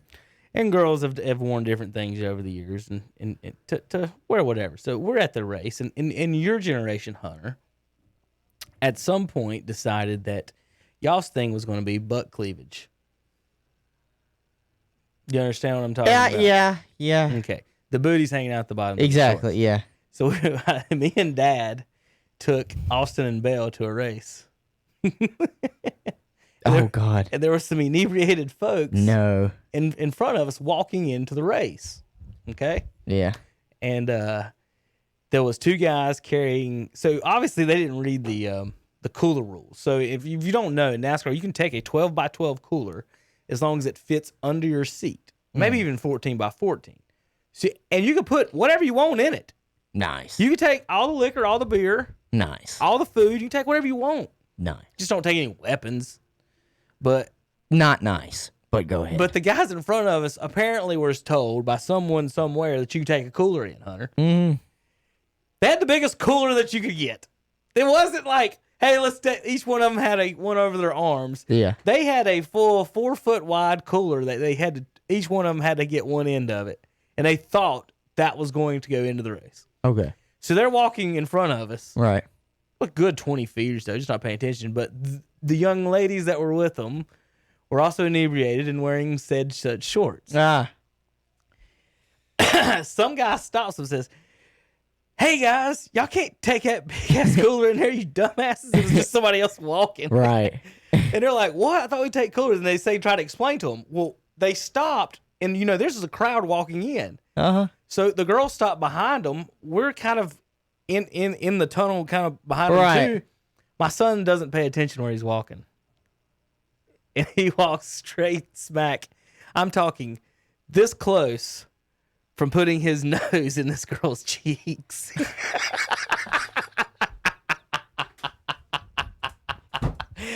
I reached out and grabbed his hoodie because he was looking off left. I don't know what he was doing. He was just walking straight. Right. And he just kept walking. I grabbed his hoodie, and Hunter, his face went, oh. Like he got so close to the microphone. Let's see if I can get. He went, almost ran right into her. And Damn. I'm gonna say she was not a skinny lady. There you go. She was an American. She ate healthy. There you go. And There yeah, you go. he about ran right smack dab into her. She had those shorts on. Good Lord. Oh, it's pretty good. So you can see some funny things at the NASCAR tracks. Back when I was in college, our group went, and we had a bet. I'm telling you, you before. can see some funny things. Well, we had sports games. we had bets the night before on something else, and the losers was going to the race the next day had to wear they had to cut off a pair of their jean shorts as high as they could. So the guys, so there's men's Daisy Dukes. so the men's were wearing Daisy Dukes with cut off shirts. Nowadays, guys and just wear them cowboy like they're cute. and And I'm like, cowboy boots. excuse me? Right, they like to show their thigh meat now. It's weird. God, it's weird. Couldn't be me. So I have been to one with a group of fellas. I won the bet, so I was not dressed this way. But I've got Good. pictures of the guys in their Dukes at the game Good. and at the race, I guess. But you know, hey, I fully recommend to anybody who's never been to a race. You know, some people when someone recommends something, you're like, well, I'm scared to like this, or I'm scared to actually do it. Mm-hmm. If you go to an NBA game, you may see a couple plays or something that's impressive. You know, you like the dancers, you like the music, you like the halftime entertainment, something. Same thing with the NFL football. Mm-hmm. If you go to a race, folks, You're going to see you some will be things. blown away by the speed. of these cars. Oh, yeah. You'll be blown away by the sound, You're going to see some things you thought you never see, too. and then you're going to see some people. It's a really good. It fun is. It people is watching people experience if watching you like watching experience. people. It is. It's funny when you can watch people not only around you, but when you have the binoculars and you can look down in the infield, you might really see something you really didn't want to see down in the infield. I have been Like on we the, just showed a minute yeah, ago. yeah. That was what was. Can you imagine somebody looking from the stands just seeing a man in a damn thong just leaned up against the fence like, hey there, partner. How are you doing today? Like, good Lord. That was such a great picture. That was such a great. Like, Who did he just get to, like, just be able to stand there and just perfectly take that picture, though? it has to be a bet. God, it had to Like, be. It had I'm not to gonna be. say there's nobody drunk enough in Alabama to strip on the fence in a thong, a male, in not shape. Like he's not a swimmer. I'll put it that way, folks. He is not. For you folks listening, no, he doesn't he's have not a swimmer's Michael. body. He's not Michael Phelps in a Speedo. And if that is a Speedo, good God, he's hungry.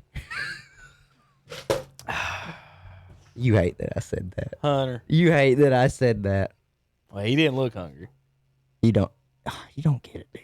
I know. His ass ate the thong too. Yeah, there you go. That's what I meant. He's hungry. If it was a Speedo, he was hungry. Good Lord. Oh God, Hunter. Check your news and notes and tweets of the day. Trying to find out. Tom Brady, the most of all-time regular season wins at 222. Nothing new coming through on. Saturday's gonna be fun On talking about the ESPN. Browns and Cowboys game. That Hunter. will be fun. I really Terry. wanted to get into it today, but I know we'll save that for. We'll mention it Wednesday. Yeah, we'll but talk about it we'll Wednesday. talk about it with Tom and Terry on Saturday. Do I gotta stop asking those two for predictions? Because Terry said Cowboys by 17, and at one point they were getting beat 41-14. Right. And I'll sit here and say, look, I didn't think that y'all's secondary would play that great for Cleveland. That's why I chose Dallas. And if you think about it, they didn't because Dak threw for like 400, 500 He crossed yards. 500 yards. So technically they didn't, but I just didn't think that Dallas would have played that bad on defense. Of course, we'll talk about that more Hunter, on Wednesday. Should the Cowboys ever, and from the start, Dak threw it 50 times. Zeke had 13 carries. It shows when the Cowboys have won in past games, Zeke has over 15 touches. He had 13. They gave the ball in Dak's hands 50 times. And look, I have watched Dak throw the ball this year, and I'm going to take back some of the stuff I've said about him. He's throwing the ball actually very well this year. His receivers are open, and he's hitting them. I'm just saying, I think they're making him throw the ball more than he needs to. I just said he threw it 50 times. I know, but They I've won- seen I Joe think they've Burrow won- throw it 63. Yeah, but I think they win like 95% of their games when Zeke has more carries than he has throws. Like it's not even close. Probably. And yes, you got down in that game, Hunter, but you still only get Zeke 12 catches, 13 touches? 13 touches. Good God. He had 8 catches, so he touched the ball 20 times, which is still there. But you'd rather him have it 25, 30 times than On the ground. than Dak throwing it every time. Dak's the only quarterback in the NFL averaging 400 yards a game, Hunter. Only other NFL note. There's only 2 other ones averaging 300. Only other NFL note would be today, the Tennessee Titans did not have any more positive cases in their little COVID fiasco that they're having in there. Without looking, Hunter, who's leading the NFL in rushing right now? Damn, teams still run the ball? Yeah, well, I don't. The second leading rusher just sprained his MCL. The second was Chubb. Yeah. First, is it Mike Davis of the Carolina Panthers? That's a funny guess, though. It is funny because he's ran for a lot of yards. Panthers 2-0 without their $16 million a year running back. 0-2 when he's in the lineup. Yes, indubitably, yes. We shall ponder that. All right, Hunter. Dalvin Cook leads the NFL with 424 yards. The most yards a game is Henry at 106.3. Cook is 106.0. So Henry's obviously played one less game because of the corona. Let's see if where Davis is ended up at so far. In 2 games, he has ran for a ton of yards. McCaffrey's got 156. Davis 131. They both played 2 games, though. Davis averages. McCaffrey Hunter this year was averaging 3.8 yards a carry. They gave that boy a 99. Mm-hmm. Emmitt Smith never got a 99. I'm gonna do this with Hunter. Look at my camera. They gave Christian McCaffrey a 99 on a team that won 5 games last year. Yes, 5, 6. Emmitt Smith They went 0-2 without him in '93. Then he came back, led the NFL in rushing, won the Super Bowl, became the only running back in NFL history, lead the league in rushing, and win the Super Bowl and the MVP. All that in the same year. The only one that's ever done that, and he never got a 99.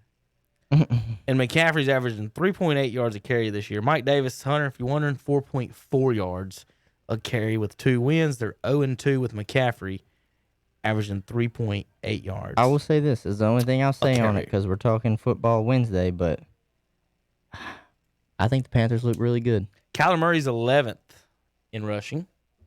Yeah, he just runs, man. I think he had 70 yards against the Panthers. And they didn't come close to him. No. At all. All right, let's see. I'll have a coach pitch update on Wednesday we got game tomorrow. And then once I leave here, Hunter, I'm going to read this very interesting article about how to make the Angels a contender. Oh shit. Okay. This is baseball. Like this is a story on the front page. It's how to make the Angels a contender for Mike Trout. They try so hard. Yeah, God Hunter, they're reaching, Hunter, man. I don't see any articles about how the Braves win the World Series. They're still playing. I know. We're still playing. They picked 29 out of 30 people picked the Reds to beat them. They ain't ready. And then we're doing articles about the Angels. Shit, man. Let them hate. Keep the hate going. We thrive off of it. Let's go. Awesome. Keep it going. All right. Any other news and notes, Hunter? You ready to wrap it up, or I am or do you ready. have something else? I think we hit everything that we decided to hit today, and Wednesday we will do the exact same. I'm gonna make sure there's nothing. You want to know what what the difference is? Is the fact that we just didn't have a baseball game going on right now that we could comment on at the same Is that time. what took And so long? well, yeah. Wednesday we will. Wednesday we will. Braves have will be on at 2 o'clock. Yes, they will. Right when we start. Damn, imagine that. Hey, we won't be coming in the 7th inning and them still not being done by the time we end. What if that game gets over? They play like an hour and 35-minute game. We're done before our podcast is over. I'll be like, well, hopefully the Braves won. Me and Hunter watched that game, did the podcast, went home. I had just gotten into Lincolnton. I was listening to it on KDCBroadcasting.com, where you guys can listen to any of our channels. I was listening to it, and I finally got to Lincolnton, and then that's where they said Freddie Freeman knocks him around, and they win. And I was like, damn. It took you this long? We were able to do a 2-hour show. Mm-hmm. I even stayed after for maybe 15 minutes. Watched the whole inning. And then drove 20 minutes? Yeah. Gosh, dude. All right, guys. Tune in Wednesday. We'll have... Wednesdays are big NFL and NASCAR day because we like all the games get done on Mondays and Wednesdays. And I'll update the power rankings. I'll show them to them right here. That was last week's power rankings. Last week's. Hunter, who's our candidates to get kicked off this week? You mean they are not in contention anymore. Your candidates are, well, maybe tonight will be the Falcons. They play tonight. If they go 0-4, the Texans 0-4. They might be the ones. They might be the ones that are in fact kicked out, and the Dolphins because the Dolphins did lose. I don't think it's hard. Also, Hunter, you technically could, if you really wanted to, just do 26 through 28. Even though the Bengals won. I was going to say, the Bengals, here's what's funny about the Bengals. You could, they're almost like the Lions. You could just throw them in the dumpster every year. But they've at least made 2 Super Bowls. So they're in Panthers land. So they've been good enough. They've sucked long enough to be good enough to make 2 Super Bowls. The Queen City Cats. But they're 1-2-1, Hunter. That would be first place in the NFC East. It is first place in the NFC East right now. Philadelphia Eagles. How about the Browns have as many wins as the NFC East? Frick off. This is the fun one to say. The Buffalo Bills, who have been owned by the NFC East in the history of that franchise, lost 3 Super Bowls to the NFC East. 4 Super Bowls to the NFC East. 4-0. They lost 4 Super Bowls to the NFC And now they're 4-0. And they have more wins than the entire NFC East combined. The whole division. Hunter, how about this? In the AFC North, there's 4 losses total. And it's 1 for each team, isn't it? Bengals have 2. Oh, I was supposed to say Bengals 2 because the Steelers haven't lost. Jets, Texans, Giants all have 4 losses, and the Falcons made tonight. And there's only 4 in the whole division. Falcons, I think they do lose tonight. There's your pick. 4 in the whole There's division. your pick, ladies and gentlemen. Yeah, do your picks for tonight. Go ahead. Tonight, Green Bay over Atlanta, and people, they did move the Kansas City game and New England game tonight. Cam Newton will not play, so Kansas City by 1 million. So Cam's not playing? No, he's not playing. Okay. He's COVID. So by Wednesday, I'll get rid of one of these teams. I'll work on my own, but it's a top 10. I got to figure out how far I can move Philadelphia up. Because Because they're in first. but they suck. I think what I'm going to do, Hunter, is make the last 4 teams NFC East teams. Yeah. And then put the terrible teams right in front of them. And then go from there. I don't blame you. So I'd do it. Your Chiefs might be in first this week because the Steelers didn't get to play because of Corona. I even said last week, the Steelers beat the Titans. You're jumping them. Steelers Sorry. are 1-1, and Can't here we do go. that. Can't do it. The Chiefs get to play a Corona Cam and the Patriots. Brian Hoyer. Jeez. All right, we'll see you guys Wednesday on the Shock Jock Sports Podcast. Kevin Hastings here with Hunter Yancey. Zach will be here Wednesday. He's back. He does have the week off. So Zach May will be here Wednesday to help us do our power poll and NFL review and games for this week. So Hunter Yancey and Zach May, see you Wednesday. Golly. I'm just going to keep talking. I am the incredible man. I only